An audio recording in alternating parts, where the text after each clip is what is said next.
तो आज हम स्टूडेंट्स ऑस्मोटिक प्रेशर जो कि लास्ट कोलिगेटिव प्रॉपर्टी है उसकी स्टडी करेंगे। Osmotic pressure very very important. इससे ऑस्मोटिक प्रेशर को समझने से पहले हमें समझना पड़ेगा कि ऑस्मोसिस क्या होता है। What is the osmosis. अगर आप ऑस्मोसिस समझते हैं तो फिर ऑस्मोटिक प्रेशर भी आसानी से समझ जाएंगे। तो बात करते हैं ऑस्मोसिस की। ऑस्मोसिस एक्चुअली क्या है? The flow of solvent molecules from the pure solvent और the solution of the low concentration solution of low concentration to the solution of the higher concentration through the semi-permeable membrane. It means the SPM, that is the semi-permeable membrane. Very important.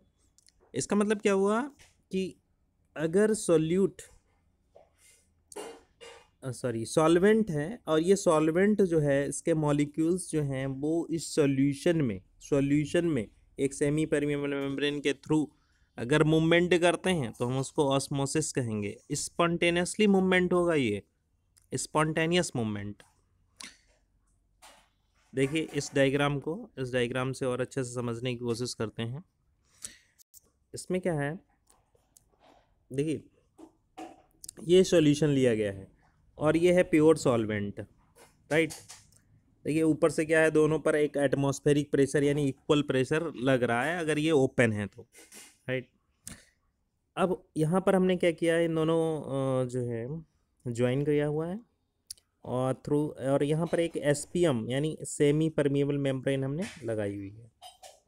ये semi permeable membrane, अब हम देखेंगे कि जो solvent के molecules हैं वो क्या हो रहा है, इधर से इधर की ओर फ्लो कर रहे हैं ऑटोमेटिक।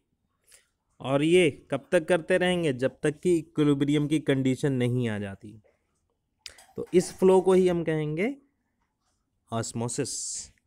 अब देखिए यहाँ पर क्या है, प्योर सॉल्वेंट हो सकता है ये, या फिर ये भी सॉल्यूशन लिया जा सकता है। अगर ये भी सॉल्यूशन है और ये भी सॉल्यूशन है, दोनों सॉल्यूशन है, तो इस दोनों सॉल्यूशन में इस सॉल्यूशन की कंसंट्रेशन क्या होगी, हाई कंसंट्रेशन सॉल्यूशन है, और ये कंसंट्रेशन कैसा है, लो कंसंट्रेशन सॉल्यूशन है। तो लो कंसंट्रेशन सॉल्यूशन से हाई कंसंट्रेशन सॉल्यूशन की ओर भी सॉल्वेंट मॉलिक्यूल का मूवमेंट जो है ऑस्मोसिस कहलाएगा। Got it. चलिए अब बात करते हैं कि सेमी परमिएबल मेम्ब्रेन क्या क्या हैं। एक तो सेल मेम्ब्रेन हो सकती है और सेलोफेन एक्चुअली ये सिंथेटिक मेम्ब्रेन है, और सेल मेम्ब्रेन जो है वो एक नेचुरल मेम्ब्रेन है। ये जो है एनिमल सेल में या फिर प्लांट सेल में पाई जाती है। तो ये दोनों जो है वो क्या है, सेमी परमिएबल मेम्ब्रेन का काम करती हैं। तो अब देखिए यहाँ पर हमने इतना तो बता दिया। अगर अब हम बात कर देंगे ऑस्मोटिक प्रेशर की, तो ऑस्मोटिक प्रेशर अब क्या होगा, अब हम चाहते हैं कि ये जो फ्लो है वो क्या हो, स्टॉप हो जाए, फ्लो हो ही ना। तो हम क्या करेंगे, इस सॉल्यूशन में, ठीक है, इस सॉल्यूशन में या फिर इस हाई कंसंट्रेशन सॉल्यूशन पर हम क्या करेंगे, एक प्रेशर अप्लाई करेंगे। ठीक है, क्या अप्लाई करेंगे, एक एक्सटर्नल प्रेशर अप्लाई करेंगे, एक्स्ट्रा प्रेशर अप्लाई करेंगे। तो क्या होगा, ये जो सॉल्वेंट के मॉलिक्यूल्स हैं जो इधर से आ रहे थे वो क्या हो जाएंगे, आना बंद हो जाएंगे, उनका स्टॉप हो जाएगा। ठीक है, तो ये जो एक्स्ट्रा प्रेशर हमने लगाया है, इस एक्स्ट्रा प्रेशर को ही हम कहेंगे ऑस्मोटिक प्रेशर। Got it. इस ऑस्मोटिक प्रेशर कहा जाएगा। इसका मतलब osmotic pressure is an required pressure that will stop the osmosis process. Got it. देखिए तो हम बात करते हैं, देखिए the flow will continue till the equilibrium attend. वही फ्लो तब तक चलता रहेगा। The flow of the solvent from its side to the solution across SPM can be stopped if some extra pressure is applied on the solution. अगर हम extra pressure apply करें तो हम उस ऑस्मोसिस को रोक सकते हैं। This extra pressure that just stop the flow of the solvent molecules is called the osmotic pressure and is represented by the pi। और इसको हम पाई से रिप्रेजेंट करते हैं। बहुत ही सिंपल था। चलिए हम बात करते हैं कि जो osmotic pressure is a colligative property as it depends on the number of solute, क्योंकि ये सोल्यूट के नंबर पर डिपेंड करती है and not on their identity, इसकी आइडेंटिटी पर डिपेंड नहीं कर रही है। फॉर आइडियल सॉल्यूशन, चलिए ये तो बात हो गई है जनरल वे में। एक्सपेरिमेंटली क्या देखा गया है? एक्सपेरिमेंटली देखा गया है फॉर डाइल्यूट सॉल्यूशन के लिए it has been found that osmotic pressure is directly proportional to the molarity. Molarity यहाँ पर एक्चुअली क्या है? That is a concentration term है, और यहाँ पर हम मोलैरिटी को यहाँ पर सी से रिप्रेजेंट कर रहे हैं। वैसे कोई और भी टर्म आप ले सकते हैं कंसंट्रेशन टर्म, लेकिन ज़्यादातर जो मोस्ट वाइडली यूज हो रहा है वो मोलैरिटी यूज हो रहा है। कंसंट्रेशन टर्म कई सारे कंसंट्रेशन, मोलैरिटी हो सकता है, मास परसेंटेज हो सकता है, मोलैलिटी हो सकता है, ठीक है, बहुत सारे हैं, लेकिन हमें कौन सा लेना है यहाँ पर? इस केस में मोलैरिटी लेना है of the solution at the given temperature T. It means pi, that is the osmotic pressure, is directly proportional to the concentration term, that is the C. Here it is as molarity, and pi is also directly proportional to the temperature T, because at given temperature you change the temperature। अगर आप temperature को change करते हैं तो क्या होता है? पाई भी चेंज हो जाएगा। चलिए अब बात करते हैं, दोनों इक्वेशंस को हम कंबाइन करेंगे तो क्या हो जाएगा? Osmotic pressure pi equals to pi directly proportional to C T हो जाएगा। अब यहाँ पर हम प्रोपोर्शनलिटी साइन को क्या करेंगे? रिमूव करेंगे, इक्वल टू आ जाएगा, तो क्या हो जाएगा? आर सी टी हो जाएगा।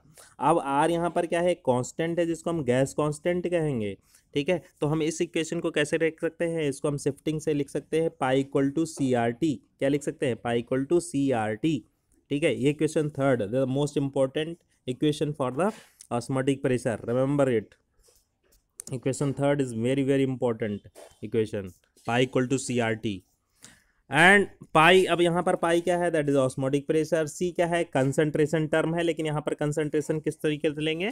मोलैरिटी टर्म में लेंगे, ठीक है। आर क्या है? गैस कांस्टेंट है। टी क्या है? That is a temperature in kelvin में लेना है आपको, ठीक है। अब यहाँ पर हम बात करते हैं कि हम सॉल्यूट को हम ए, सॉल्वेंट को ए कंसिडर कर लेते हैं, सॉल्यूट को हम बी कंसिडर कर लेते हैं अगर सॉल्यूशन है तो, ठीक है। तो मोलैरिटी यहाँ पर क्या हो जाएगी? मोलैरिटी यानी सी जो है वो क्या हो जाएगा? दैट इज द, हमें पता है मोलैरिटी क्या होता है? Number of moles of solute dissolved पर लीटर वॉल्यूम ऑफ सोल्यूशन। तो यहाँ पर क्या हो गया? Number of moles per litre volume of solution. तो यहाँ पर number of moles of solute, solute यहाँ पर हमने वी लिया है, इसलिए हमने यहाँ पर राइट कर दिया N B. N B is the number of moles of solute. तो यहाँ पर अब अगर हमें क्या करना है? वी वहाँ पर किस में था? लीटर में था, हमने बी को किस में ले लिया? ml में ले लिया, इसलिए इंटू 1000 हो जाएगा न्यूमरेटर में। तो इक्वल टू सी यानी कंसंट्रेशन, दैट इज मोलैरिटी क्या हो जाएगी? That is the number of moles of solute into 1000 divided by volume in millilitres. Putting this value in the equation third. अब हमें क्या करना है? इक्वेशन थर्ड में इस वैल्यू को, सी की इस वैल्यू को इक्वेशन थर्ड यानी जो ये वाली इक्वेशन थी, हमें इसमें पुटअप करना है। इस इक्वेशन में हमें सी की वैल्यू रखनी है, right.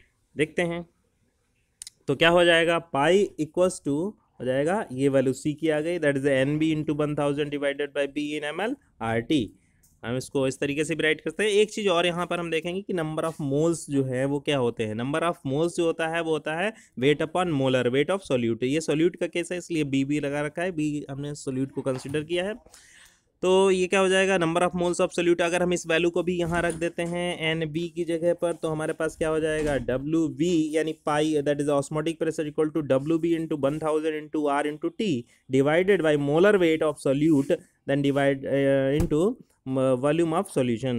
This is the equation 4, most important equation, remember it. We can also write this equation as this, the molar weight of solute equals to पाई, क्या हो जाएगा?